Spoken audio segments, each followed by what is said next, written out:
Is there anything more helpless than a baby with a disability in the womb facing a doctor of death with forceps? What's the best argument for pro-choicers that say America's a free country, so abortions should be allowed even if Christians don't agree with it?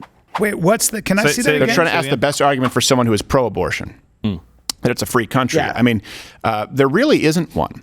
There really isn't one. It doesn't have anything to do with Christianity. No, it comes down to is it murder or is it not? Is it a life or is it not? It really does come down to that. And we have had to alter what we have historically determined to be life, namely the creation of new DNA, right? The creation of a new being after the embryonic stage. Yep. It becomes a fetus, which in Latin means I mean, little historically, it would be when they're talking about animals, too, when you look at biologists. No, once it's an embryo, meaning it's not the same thing as sperm, it's not the same thing when it's an egg. Once it is an embryo that has all of the DNA that makes you who you are. After fertilization, it has historically been defined as a life. Now, if not, you need to argue why it is not a life. I think that pro-choicers have a stronger argument for maybe the uninitiated when they say, up until, let's say, the first trimester. Usually those are based on location, they're based on size, they're based on environment or development. I think this used to be an old thing they would teach in school called SLED. Size, what is the L? Environment, development, what? Location? Location, yes. Well, size, location, environment, development. And so they'll often say, well, it's not so self-sustaining, right? Well, neither is a one-day-old. Right. They'll say, well, hold on a second, but it's inside, so it's not okay. But what if it's 9 months? And that's why you do have the left supporting abortion up until and including birth. Just because it's inside the uterus versus outside, that doesn't. So it's a life today, and it's not in 2 hours when they say development. Well, at what point is development worthy of a life or being considered a life? What do you do with people who have disabilities? What do you do with people who have Down syndrome? The level of development is different, right? If you're talking about the size, well, hold on a second. You have preemies that are born, and this is something else we talk about. We talk about location. Hold on a second. We can ask you this. There are babies right now that will be born in Lenox Hill Hospital in New York City,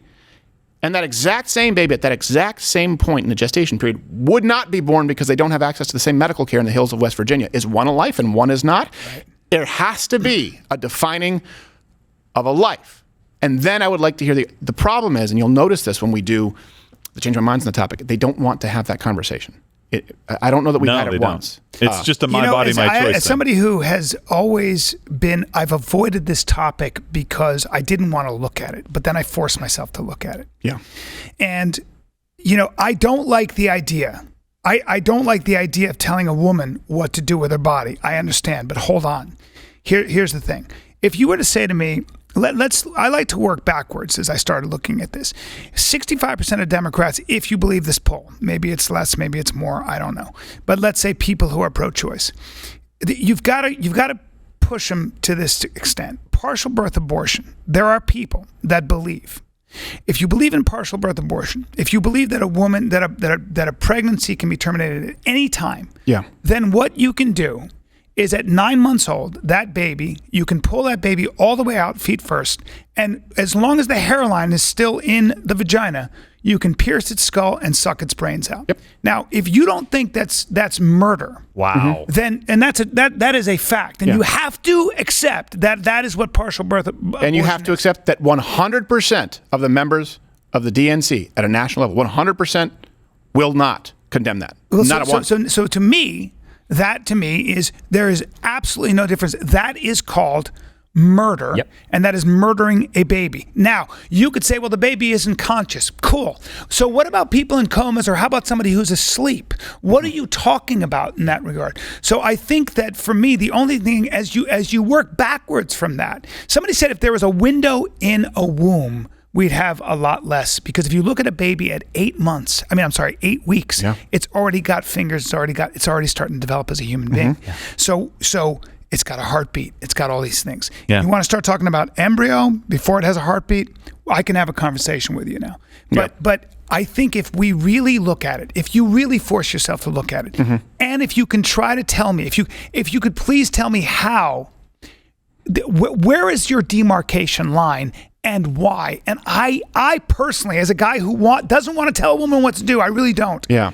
I can't right now, as I really looked at it, find I can't delineate. Find that point. Because it doesn't exist. I can't. It doesn't exist. And as technology, so here's what the other thing. It's viable outside the womb. Okay. And we have technology that can keep a baby. My baby was born, I think, 2 months early or something. That's fine.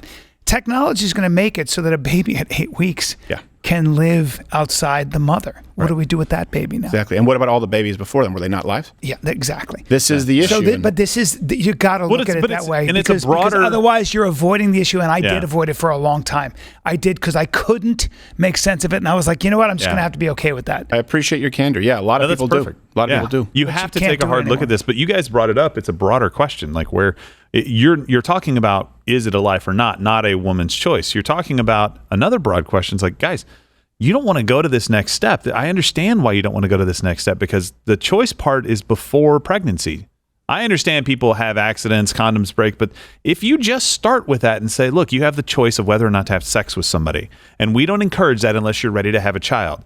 But then you start stepping into this moral ground of telling people that they shouldn't do this, and it's personal responsibility. And children are just a drain on women, and they're a burden. And like, it goes to this broader societal thing that we're doing right now that doesn't make any sense. I was thinking about this the other day. There was a couple of things that I heard that really stuck out to me. These are pro football players. I'm not going to tell you the race because it was mixed. It wasn't just one. And they were talking about... You just did tell us the race. I said mixed, not mixed in one. I mean, there were different people talking in different races. I'm not going to tell you the race, but... Not going to tell you they were Chinese. Here's what I heard, but I heard it over and over again, and I was like, wait a minute. Statistically, I shouldn't hear this many times. My grandma pushed me. My mom pushed me. Nobody mentioned a father.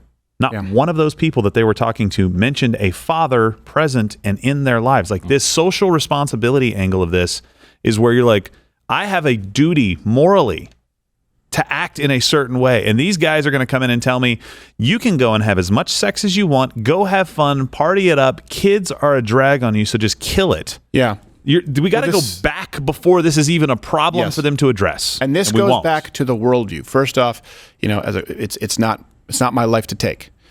And I've talked about this before too. A lot of people meaning the life of the my child. Body, my choice, but that's not your life. Another body. Hey, if you're okay, right? So and now this line of questioning doesn't work. So it's your body, your choice. So you're a woman, but you have both a vagina and a penis.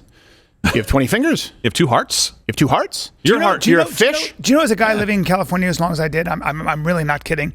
I never heard that argument until recently. I never heard that argument. Well, people say, "Oh, you don't support." I'm pro-choice. I go, "Well, hold on a second. I'm pro 4 choices." Okay. Yeah. There's abstinence, contraception, motherhood, adoption. Just not the one. Which, again, scientifically would be defined as taking a life. But here's something else too.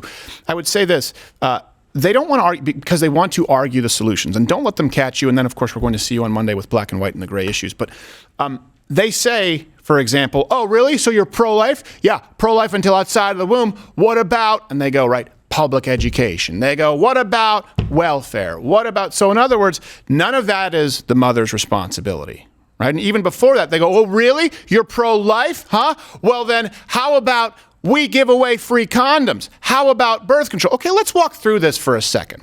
Again, none of these solutions ever involve personal accountability. Not saying that some people don't have some tough breaks. Sex education, we just talked about it.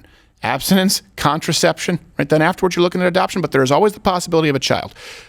Condoms are 25 cents, a rubber at a truck stop. Oh, I'm allergic to latex. Fine, rabbit skins. Oh, I want birth control. Fine, it's basically $4 if you get a generic at Walmart. Oh, but that one okay, fine, go up to the $7, the $11, the $14 birth control. If you work at Hobby Lobby, 16 out of the 21 were covered, I believe. They just didn't want to cover the abortificants. Here's the issue. At a certain point, sweetheart, you have to take some responsibility, and so does the man. And then afterwards, they're saying, you're pro-life until they're out of the womb. What about public school? Okay, look, at a certain point, hey, it is your job to educate that child. We have free public school. It's not very good. I don't agree with the premise that we just throw more money at public school and that'll be better for your child. I don't agree with the premise that at that point, that if your child has had more access to EBT cards, that they will end up more successful in life, because every stat that we have available to us says, do they have a mom and a dad, and are they involved in their life? None of their solutions involve personal accountability or actually get to the root cause of the issue. And I will say this is one thing, and you guys can comment and let me know.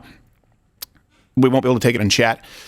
But since becoming a father, I think that how you respond or how you your instinct toward your children. Let me put it this way. People would always say, oh, it changes you. And you have some people saying, yeah, once you become a father, you just become a lot softer. No, here's what I've found. I have found that I absolutely am more emotional in some ways, right? You've never loved anything this much. But to me, when I hear, and you hear this largely from liberal men, like, oh, then you're just softer, and I just want more public programs and a better world for my child. Of course I want a better world for my child. But I have found that I am significantly more aggressive, alert, and protective since having children.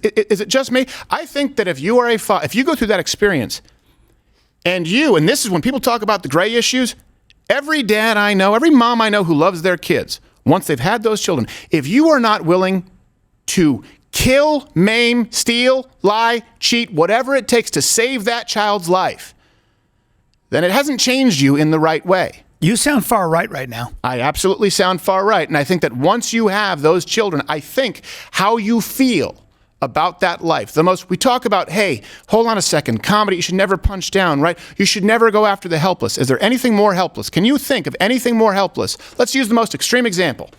You shouldn't make fun of the people who are disenfranchised. You should only support the powerless. You should only support those who can't support themselves. Is there anything more helpless than a baby with a disability in the womb facing a doctor of death with forceps? I can't think of it. You let me know. Watch Louder with Crowder live, Monday through Thursday, 10 a.m. Eastern.